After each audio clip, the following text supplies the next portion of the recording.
Então, bom dia. Edição da Cor do Dinheiro do dia 5 de novembro do ano da graça de 2020. Hoje já percebeu que isto é indoors, porque o tempo não está famoso lá fora e eu corri o risco de levar uma molha. Quero agradecer aqui gentilmente, isto é, como já percebeu, é o 7 do Desejo Imediato. Não esqueça, Desejo Imediato vai ser no sábado. Esta semana é com a doutora Alexandra Nunes.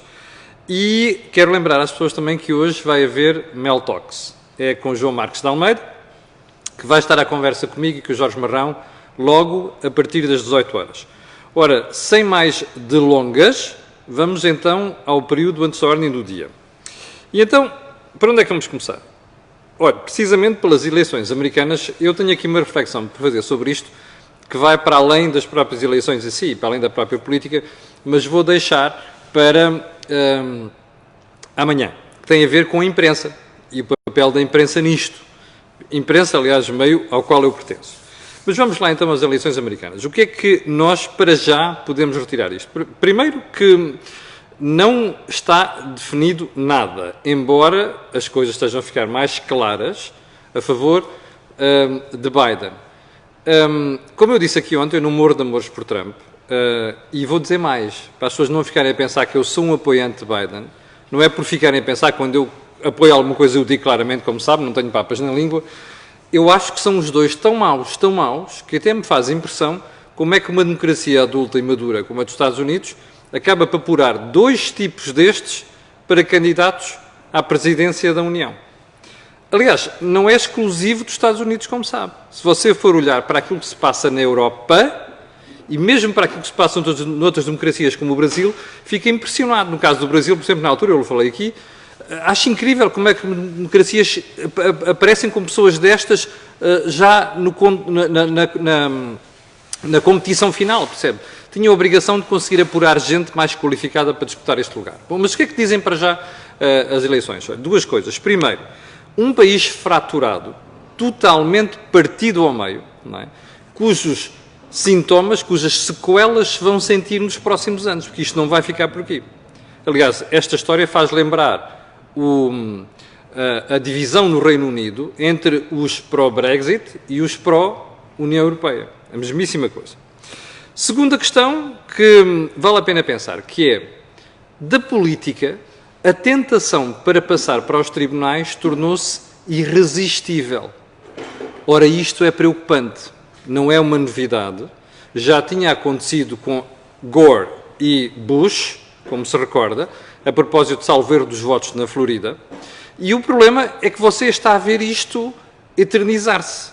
Porque ontem, quando Trump percebeu que estava a perder terreno, a primeira coisa que disse foi: não, vamos para os tribunais. Bom, isto é o pior que pode acontecer numa democracia. Porque recorrer aos tribunais, por motivos destes, significa que as instituições do país, criadas para dirimir este tipo de dúvida ou de conflito, as comissões eleitorais, por exemplo, a fiscalização por vários partidos, não funciona. Ora, levar a democracia para os tribunais não é bom sinal para a democracia, nomeadamente para a democracia americana. E, sinceramente, espero que, por mais irregularidades que possa haver aqui e ali, não é isso que vai decidir as eleições. E espero que Trump tenha aquilo que foi a sageza que teve Albert Gore na disputa com Bush, que disse às tantas: bem, não vamos para tribunal, porque tem que ser as instituições pensadas para o checks and balances de uma democracia a decidir aquilo que tem que acontecer. Segundo ponto. A CIP recusa um novo confinamento. A mim só me faz impressão como é que a CIP demorou 4 dias para reagir a isto. Porque, obviamente, isto é uma reação àquilo que foi a comunicação do Sr. Primeiro-Ministro no sábado. Eu vou repetir o que ando a dizer às mesas. É de doidos fazer um confinamento. Eu já não digo à lá março. Digo mesmo um bocado mais musculado do que aquele que apresentou o Sr. Primeiro-Ministro e o Sr. Presidente da República. Portanto, espero que a CIP nestas matérias seja vocalmente e seja taxativamente, agora e nos próximos meses, contra qualquer tentativa de regressar ao passado. Já percebeu porquê? Não morremos da cura, morremos da fome. O Governo perdeu a urgência em construir o novo aeroporto de Montijo? É a pergunta que fica no ar. A argumentação que nos foi dada é a mais facilmente rebatível. Eu ia utilizar um adjetivo para não utilizar. Porquê? A conversa é, o transporte aéreo está em queda, portanto a urgência de fazer um novo aeroporto para complementar a Portela não é urgente. Ora, isto é a maneira de trabalhar à Portuga, que normalmente é assim. Quando o problema se colocar, a gente vai lá. Não, nos aeroportos não é assim.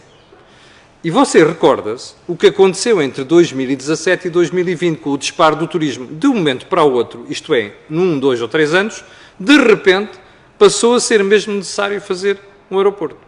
Ora, a gente pode garantir que o turismo no final de 2021 não vai começar a crescer? E 2022? Está já à porta. Portanto, não me parece que seja forma de pensar um aeroporto. Aliás, cheira-me que é outra coisa. O Governo está dependente dos votos do PAN e sabe que tem que aparecer na fotografia muito bem perante os ambientalistas. E, portanto, está aqui a fazer uma cedência para passar uma mensagem aos votantes desta área e para passar a mão ao pelo ao PAN de que quer mudar alguma coisa do ponto de vista ambiental. Vamos ver. Ponto seguinte, a linha de saúde 24 e o Ministério da Saúde. Você recorda-se que há 2 semanas e meia eu elogiei aqui a linha de saúde 24. De 3.000 chamadas que dificilmente com as quais conseguia lidar em março, passou ontem para 36.000, sem problemas. Eu sei que há uma maltinha da ordem dos médicos a criticar a história de não sei o quê do algoritmo, e de lá chegar. Mas onde é que eu quero, o que é que quero transmitir-lhe aqui? Muito simples. Na semana passada pedi para fazer um trabalho com a linha de saúde 24. E eu tenho muito respeito pelo Luís Góes Pinheiro, que é a pessoa que é responsável por isto, no SPMS. E acho que é um bom gestor e estão a fazer um bom trabalho. O problema é que a SPMS tem que pedir autorização ao Ministério da Saúde para fazer esse trabalho. Já sabe a resposta, não sabe? E sabe de onde é que vem a orientação.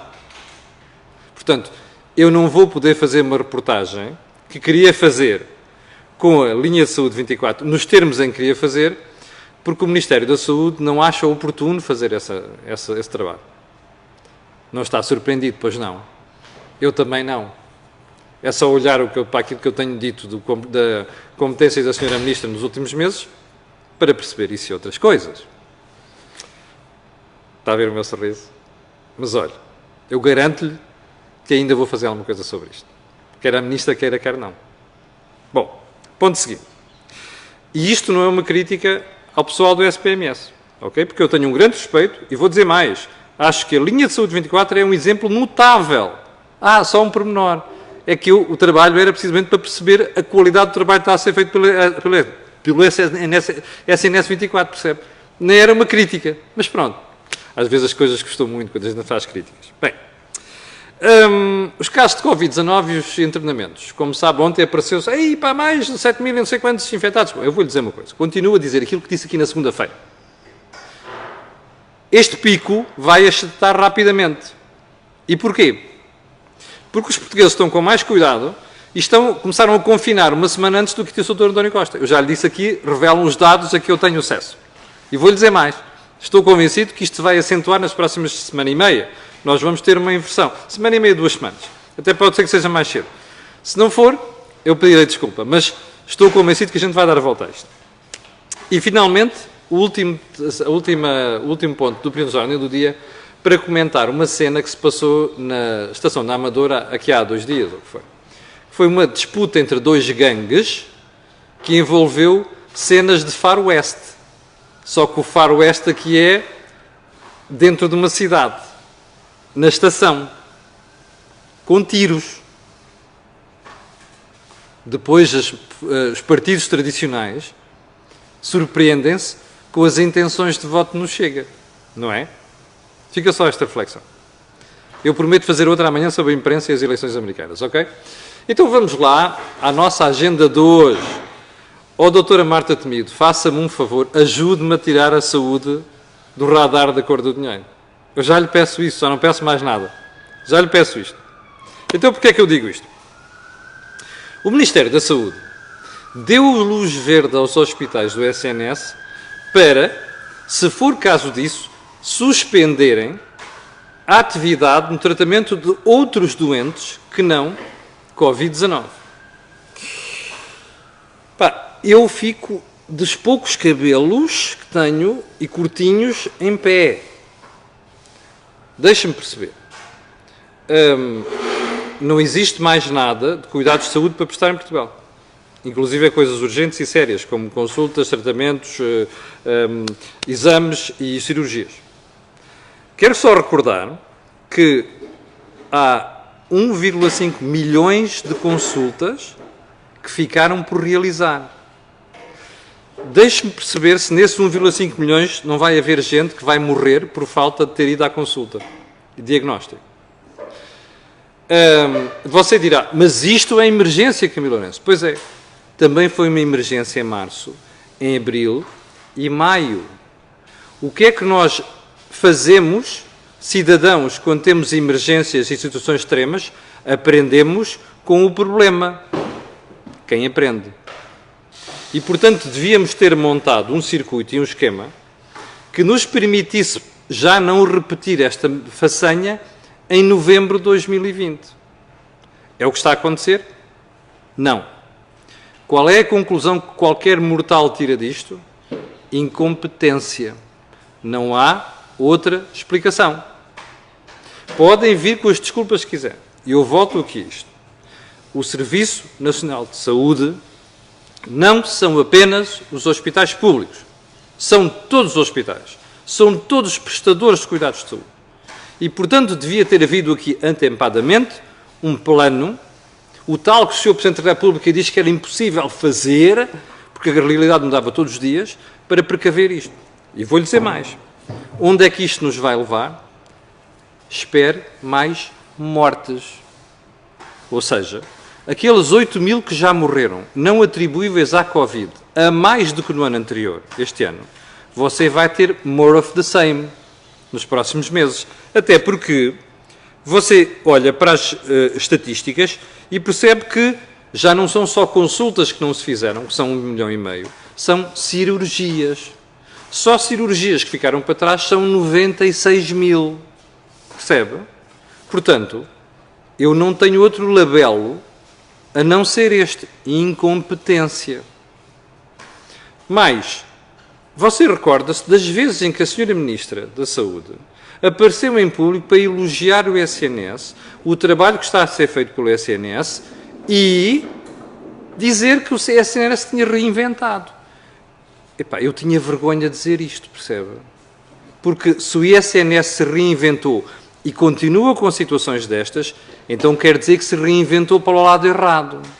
O que acontece nestas circunstâncias é dizer assim à pessoa que é responsável por isto: minha querida, o meu querido, eu acho que você é melhor dedicar-se a outras coisas, porque disto você não percebe. Mas olha, até tenho mais para lhe dizer sobre isto. É que você olha para a situação e a pergunta que tem que fazer é, então, aquelas imagens que nós vemos no Hospital Padre Américo, em Penafiel, de excesso de macas, doentes suspeitos de Covid, com doentes que não devem ter Covid, a contaminarem-se uns aos outros, em espaços exíguos, e isto é uma imagem de um país que tem um SNS? Oh, meus amigos, estão a contar-lhe uma história. O SNS há anos que não funciona como devia funcionar. E não funciona porque nós somos governados por um grupo de malucos, percebe? À esquerda e à direita, que não tiveram a coragem de mexer nisto em seu devido tempo. O que mais me choca é ver que quando o PSD e o CDS vão para o poder, não têm coragem de pôr o Bloco de Esquerda, o PCP e o PS na ordem nesta matéria. Ficam todos com medo de tomar decisões e dizer aos portugueses assim: meus senhores, SNS caput, finito, não funciona, não, isto não vai a lado nenhum, percebe? Não têm coragem de dizer isto e dizer assim ao país humildemente: erramos, vamos repensar o edifício do SNS, porque este não presta os cuidados que os portugueses pagam impostos e contribuições para sustentar aquilo. E mais, há uma reflexão que hei de fazer ou amanhã, nos próximos dias, que é esta: sabe quantos portugueses têm neste momento seguros de saúde? 3 milhões. Sabe o que é que isto quer dizer? haveremos de tocar neste aspecto, que a conversa não vai ficar por aqui. Seguimos para mim. O diretor do Departamento de Infecciologia do Hospital São João veio dizer ao Governo, lembrar que aquele dinheiro que está a ser torrado na TAP, o verbo mais educado é mesmo torrado, eu vou recordar às pessoas, 1.200 milhões de euros este ano, mais 500 milhões UPA no próximo ano, e sabe Deus quantos mais a seguir. Veio dizer assim, olha, este dinheiro dava para fazer uma série de hospitais de excelência. Bom, eu não sei se ele vê a cor do dinheiro, se calhar vê, eu ando a dizer isto há uma série de semanas, mas a questão não é esta. Não se pode reduzir o problema só a mais hospitais, até porque nós já temos hospitais. E temos hospitais capazes de prestar os serviços. Qual é o problema? Bom, eu sei que em alguns sítios não há ainda, mas também não é preciso 1.200 milhões para fazer esses hospitais que faltam. Ou seja, o problema não é só a infraestrutura, o problema é a organização do SNS, que não está bem. E eu, em relação a isto, gostava de ter ouvido este senhor falar sobre o assunto, este e os médicos, que não falam. Só falam de falta pessoal, falta dinheiro. Pois falta, mas não chega. Falta gestão ao SNS. O SNS não tem gestão. E o problema disto é que há demasiados lobbies metidos nisto. Desde os políticos até aos médicos, enfermeiros e todas as pessoas, e prestadores e não sei o quê, e depois ninguém se entende. E depois o que acontece é, alguns ministros chegam lá e começam a ceder a este, começam a ceder aquilo, e depois não se faz nada. Isto não pode continuar. Nós temos de ter todos os stakeholders da saúde reunidos e dizer, com o Ministério dizer assim, temos 6 meses para repensar o SNS. E depois, esse edifício é o edifício que nós vamos ter que implementar. Obviamente, sempre com uma decisão política, porque isto é uma decisão política pelo meio, não é? Agora, assim não pode ser. E também não nos podemos limitar a esta crítica, porque isto não é correto, não é sério. É um problema, mas não é o único problema. Ou melhor, nem sequer é o principal problema. Bem, sigamos para mim. O desemprego disparou 45,1% no último trimestre. Ouviu bem? 45,1%. Eu só queria fazer uma parte sobre isto. Eu recordo, nos tempos em que o desemprego não subia desta maneira, em que isto era um problema em Portugal. Claro, eram outros que estavam no poder, não é? A fazer o serviço feio que a Troika chegou cá e mandou fazer. Bom, além da falta de ética em relação a estas matérias, vamos fazer uma pergunta. Você sabe quem são as pessoas mais afetadas por este disparo do desemprego no terceiro trimestre? E nos trimestres anteriores? São os precários. Opa, há quantos anos eu já não ouvi esta palavra, precários? Deixa-me fazer uma pergunta. Ainda há precários em Portugal? Epá, não tenho visto isto nos jornais. Não tenho visto nas televisões, nem nas rádios. Quer dizer que nós deixámos de ter... Não deixámos de ter precários. Pá, mas a palavra precários era uma palavra de todos os dias nos jornais há 7 ou 8 anos, não era? Onde é que anda o pessoal? Pois é. Sabe que há mais precários agora do que havia no período da Troika? Sabe. Está a ver as agendas da comunicação social? Bom, para a frente. Sabe o que é que isto significa? Que o turismo, o setor que nós pusemos a valer quase 20% da economia, 14% da economia e 11% do emprego, é o setor que acumula mais precários. Está a ver? São estes que estão a ficar sem emprego. Diga-me o que é que isto mostra de tal país, o melhor país do mundo, do Sr. Presidente da República. Diga-me o que é que isto mostra do país que o Dr. António Costa vende, que o PS e seus muchachos de extrema-esquerda conseguiram mudar nos últimos tempos. Zero. Não mudaram nada. Andaram a cavalgar uma onda de crescimento económico no mundo, puxou por nós. Mais nada. É nestas coisas que nós vemos que estruturalmente não mudou nada nos últimos 5 anos. O que eu acho impressionante é como o leitor comum, que está desse lado, não percebe estas coisas. Porque em qualquer país sério, esta malta tinha levado uma rabecada monumental nas eleições, estavam na rua. Ok? Bom, ponto seguinte. Eu quero recordar uma frase da semana passada. Não, o programa hoje não vai acabar sem isto. O que se passou na Fórmula 1 é absolutamente inaceitável. Você lembra-se desta frase? Foi dita pelo Sr. Primeiro-Ministro no sábado, a propósito da Fórmula 1, para negar público no MotoGP. Só uma pergunta que eu não fiz na altura. Você ouviu o Primeiro-Ministro dizer isto a quando daquela manifa antirracismo rasca em Lisboa? desorganizada, que deve ter fomentado para aí contágios por tudo quanto é sítio. Ouviu dizer isto? Não ouviu, pois não. Sabe porquê? Agendas de esquerda, patrocinadas pela comunicação social. Mas ouviu dizer isto o Primeiro-Ministro da Fórmula 1 e do MotoGP. E eu tenho uma pergunta para fazer. Quem é que anda a ameaçar a organização destes grandes prémios? Sim, é esta a expressão. Quem é que anda em conversas privadas e chamadinhas a fazer avisos para terem cuidado? Eu tenho mais uma pergunta para fazer. Quem foi a instituição que disse à organização da Fórmula 1 que podia ter público? Fomos nós? Foi a malta do circo, que se chama Fórmula 1? Não foi, pois não. Há instituições em Portugal que tratam disto. Uma é o Ministério da Saúde, a outra é a DGS. Adivinhe quem é que comunicou à administração da Parque Algarve que o Grande Prémio de Fórmula 1 podia ter público? Adivinhe quem foi. E, portanto, agora sacodem a água do capote e tiram para cima dos outros.